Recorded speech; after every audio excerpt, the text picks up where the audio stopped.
Hola amigos del Ministerio de Café con Fe, continuando hoy con el estudio del Evangelio de Mateo. Vamos a seguir en orden como vamos con el capítulo 2 del Evangelio de Mateo. Hoy vamos a hablar de la huida a Egipto, ¿verdad? Está en Mateo 2, 13 al 15, que dice: después de marcharse los sabios, mirad, un ángel del Señor se le apareció a José en sueños y le dijo: levántate, toma al niño y a su madre y huye con ellos a Egipto y quédate allí hasta que yo te diga, porque Herodes está a punto de ponerse a buscar al niño para quitarle la vida. Así es que José se levantó y tomó al niño con su madre de noche y se marchó a Egipto y se quedó allí hasta la muerte de Herodes. Todo esto sucedió para que se cumpliera lo que Dios había dicho por medio del profeta: he llamado a mi hijo para que saliera de Egipto. Hermanos, vamos a mirar de esto algunas cosas importantes. El mundo antiguo no ponía en duda que Dios mandara sus mensajes a los hombres en sueños. Eso era común en esa época.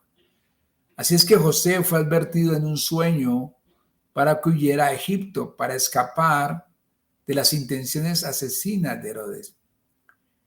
La huida a Egipto era totalmente natural. A menudo, a lo largo de los siglos turbulentos que procedieron a la venida de Jesús, cuando algún peligro o alguna tiranía o alguna persecución les hacían la vida insoportable a los judíos, buscaban refugio en Egipto. Ese era su país de refugio. El resultado de esto fue que en todas las ciudades de Egipto había una colonia de judíos. Y en la ciudad de Alejandría había hecho más o menos 1 millón de judíos. Y algunos de sus distritos estaban ocupados exclusivamente por ellos. José, en su hora de peligro, hizo lo que muchos judíos habían hecho antes. Y cuando José y María llegaron a Egipto, no se encontrarían totalmente entre extranjeros, porque en todos los pueblos y ciudades encontrarían a judíos que se habían refugiado allí. O sea, era algo común, como hoy en día la migración, ¿verdad? Es un hecho interesante que en días posteriores los enemigos del cristianismo y los enemigos de Jesús solían atribuir a su estancia en Egipto el origen de muchas cosas de las que le calumniaban. Egipto era proverbialmente la tierra de la brujería y de la magia. El Talmud, que es el libro que siguen los judíos, dice: 10 medidas de brujería descendieron al mundo, Egipto recibió 9 y el resto del mundo la otra. Así que los enemigos de Jesús pretendían que había sido en Egipto donde Jesús había aprendido la magia y la brujería que le permitieron hacer milagros y engañar a la gente. O sea, hacían los críticos de Jesús, los que nunca creyeron en él. Inclusive de otras partes. Cuando el filósofo pagano Celso dirigió su ataque contra el cristianismo en el siglo III, ataque que arrastró y derrotó Orígenes, dijo que Jesús se había criado como un hijo legítimo, que alquiló sus servicios en Egipto, que adquirió el conocimiento de ciertos poderes milagrosos y volvió a su propio país para usarlos proclamándose Dios. Lo mismo un cierto rabino, Eliezer ben Hircanus, dijo que Jesús tenía todas las fórmulas mágicas necesarias tatuadas en el cuerpo para no olvidarlas. Tales eran las calumnias que mentes retorcidas conectaban con la huida a Egipto. Pero son obviamente absurdas, sin sentido, porque Jesús llegó a Egipto cuando era un bebé y era un chico pequeño cuando volvió. O sea que nada de eso tiene sentido.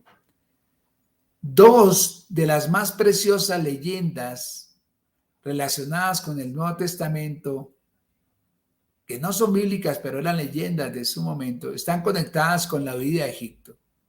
Vamos como información. La primera es acerca del ladrón penitente al que llama Dimas y nos cuenta la historia como sigue. Que cuando José y María iban con el niño hacia Egipto, fueron asaltados por unos ladrones. Uno de sus jefes quería matarlos inmediatamente para robar su reducido equipaje. Pero algo acerca del niño Jesús penetró en el corazón de Dimas, que era uno de aquellos ladrones. Él impidió que se les hiciera ningún daño a Jesús y a sus padres. Miró a Jesús y le dijo: oh, el más bendito de los niños, si alguna vez llega el momento de tener misericordia de mí, acuérdate de mí y no olvides esta hora. Y la leyenda dice que Jesús y Dimas se encontraron otra vez en el Calvario, y Dimas encontró en la cruz el perdón y la misericordia para su alma y la seguridad de la salvación. O sea, este fue el mismo ladrón que estaba cuando crucificaron a Jesús. Hay una variante de esta leyenda que es muy conocida en España porque se encuentra en el libro de los tres reyes de Oriente, una joya de los orígenes de la literatura española. Cuenta esta variante que cuando iba huyendo de Belén a Egipto, la Sagrada Familia fue apresada por dos bandoleros. El uno era cruel y quería matar al niño Jesús, y el otro compasivo que le salvó la vida e invitó a la Sagrada Familia a pasar la noche en su cueva. La mujer de este buen ladrón le cuenta a María que tiene un hijito recién nacido que está leproso. María le baña en la misma agua en la que ha bañado a Jesús y el niño queda sano y limpio. Pasado el tiempo en el Calvario, el hijo del ladrón alevoso muere a la izquierda de Jesús y el compasivo a la derecha. Y este fue el que pasó al santoral de la Iglesia Católica como el buen ladrón, como se decía al principio. En que otras traducciones le dicen Dimas, Dismas o Dimsas. Es conocido este ladrón. La otra leyenda es una historia de niños, pero muy encantadora. Nos dice que cuando José y María y Jesús iban de camino a Egipto, cuenta la historia, a la caída de la tarde estaban cansados y se refugiaron en una cueva. Hacía mucho frío, tanto que el suelo estaba blanco de escarcha. Dice que una araña vio al bebé Jesús y quiso hacer algo para que estuviera caliente aquella fría noche. Dice que lo único que sabía hacer era tejer telas de araña. Así que eso fue lo que hizo. Urdió su tela a través de la entrada de la cueva para hacer una telaraña o una cortina para que no se viera hacia adentro. Por el sendero llegaba un destacamento de soldados buscando niños para matarlos en cumplimiento a la sangrienta orden de Herodes. Cuando llegaron a la cueva estuvieron a punto de entrar violentamente, pero su capitán notó la tela de araña cubierta de escarcha que cerraba la entrada de la cueva y dijo: fijaos en esa tela de araña, está intacta y no puede haber nadie en la cueva porque cualquiera que hubiera entrado la habría roto. Así que los soldados pasaron y dejaron a la Sagrada Familia en paz, gracias a que la araña había tejido su red en la entrada de la cueva. Y esa, por así decirlo, es la razón de que hasta este día pongamos hilos luminosos de plata en nuestros árboles de Navidad. que representan la tela de la araña blanca de escarcha que se extendía de un lado al otro de la entrada de la cueva de la vida a Egipto. Esa es una historia, todas estas son historias preciosas y por lo menos contienen una gran verdad, que no hay don que Jesús reciba que se olvide nunca. Las últimas palabras de este pasaje nos introducen en una costumbre que es característica de Mateo. Él vio en la huida de Egipto el cumplimiento del dicho de Oseas. Lo cita en esta forma: he llamado a mi hijo para que saliera de Egipto.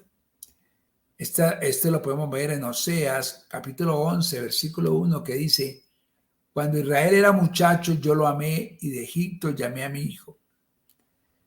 Está claro que en su forma original, este dicho de Oseas no tenía nada que ver con Jesús ni con la huida a Egipto.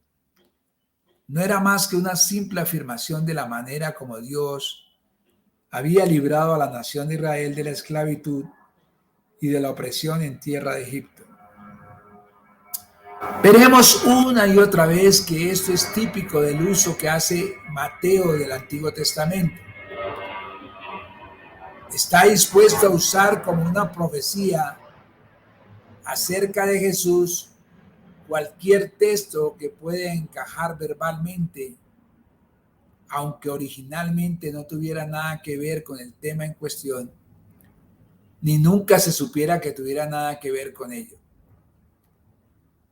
Mateo sabía que casi la única manera de convencer a los judíos de que Jesús era el prometido, ungido de Dios, era demostrar que en él se cumplieron las profecías del Antiguo Testamento. Y en su ansiedad por llevarlo a cabo encuentra profecías en el Antiguo Testamento que nunca se pretendió que lo fueran. Cuando leemos un pasaje como este, debemos recordar que aunque nos parece extraño e inconclusivo, o inconcluso, llamaría la atención de aquellos para quienes Mateo estaba escribiendo. No olvidemos, hermanos, siempre en este estudio que estamos haciendo del Evangelio de Mateo, que Mateo siempre fue este evangelio dirigido a los judíos, y él trataba de demostrar que Jesús era el Mesías esperado por los judíos. Pero ya vamos a ver después, en la conclusión que se saca de todo el Nuevo Testamento, que él no solo era el Mesías, el Salvador del pueblo de Israel, sino que era el Salvador del mundo, hermanos. Que fue el Hijo unigénito de Dios que vino a dar su vida por ti y por mí. Hermanos, espero que sigamos aprendiendo de este evangelio y gozándonos de todas estas historias. Bueno, cuídense mucho, Dios los bendiga.